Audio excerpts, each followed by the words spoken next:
بن رہا وقت اللہ کی بات میں گزارنا، باہر تھوڑی گہری مجبوری سے نکلنا، ورنہ زیادہ تو مسجد میں رہنا ہیں۔ نہیں بیٹا، یہ غسل کی جو اجازت ہے ان کی زیادتی ہے۔ غسل اگر جائز ہوتا تو نبی علیہ السلام اتنی تکلیف کیوں فرماتے کہ سر مبارک کس طرح باہر نکال دیتے تھے مسجد میں بیٹھے بیٹھے حجرہ میں، ہم ایسا اگر دھو دیتی تھی کنگھی کر دیتی تھی باہر نہیں نکلتی، اگر جانے کی اجازت ہوتی تو آپ نہ باہر جا کے نہاتے، نہیں بغیر غسل کے جانا۔ اور اگر مطلب لائٹ چلی جاتی ہے اور اعتکاف میں بیٹھے ہیں تو کیا باہر آ کے بیٹھ سکتے ہیں؟ کہاں؟ سر جیسے کمرے میں اعتکاف ہے، عورتیں تو گھر میں بیٹھتی ہیں نا؟ ہاں،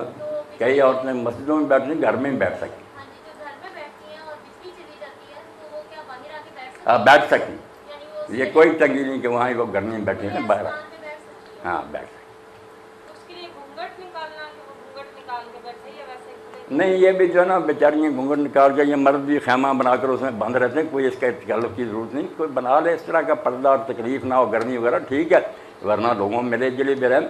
اب مغنی میں اپنے قدامہ لکھتے ہیں ایسے لوگ اعتکاف کرتے تھے کسی کو پتہ بھی نہیں چلا کہ یہ اعتکاف میں، نہ کوئی جان نماز بچائی، سب نمازیاں ملے رہتے۔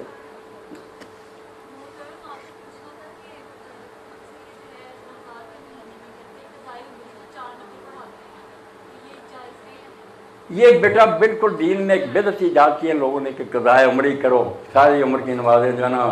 آپ تو 4 کہتے نہیں، ورنہ لوگوں نے بنایا کہ 20 رکھتے پڑھ لو، آخری جمعہ میں 17 رکھتے فرضوں کی قضا ہے، 2 فجر 4 ظہر 4 عصر 3 مغرب 4 اور 3 وتر، تو سارے سال کے بلکہ عمر کریں بہت جھوٹ بولتے، بالکل یہ کوئی حدیث نہیں، نہ یہ کوئی حکم ہے، بناوٹی بات۔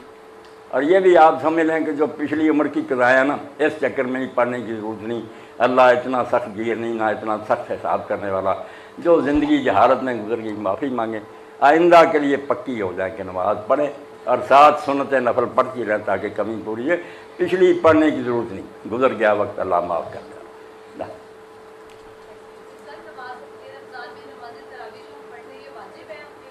نہیں بیٹا کوئی واجب نہیں، یہ تو اس حدیث میں ساتھ ہی لکھا کہ حضور شوق دلاتے تھے کہ ان دنوں من غیر یامرون بیدین، مگر کوئی تاکیدی حکم نہیں دیتے، نفل پڑھ سکتا کو پڑھے، حضرت عمر رضی اللہ عنہ اللہ نے نفل مقرر کیے، جو اٹھ سکتا پڑھے، نہیں تو صرف روزہ رکھو، بس فرض کام کرو،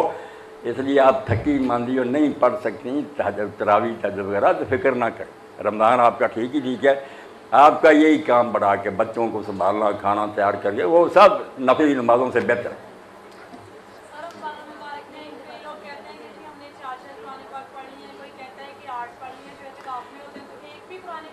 نہیں یہی بیٹا شیطان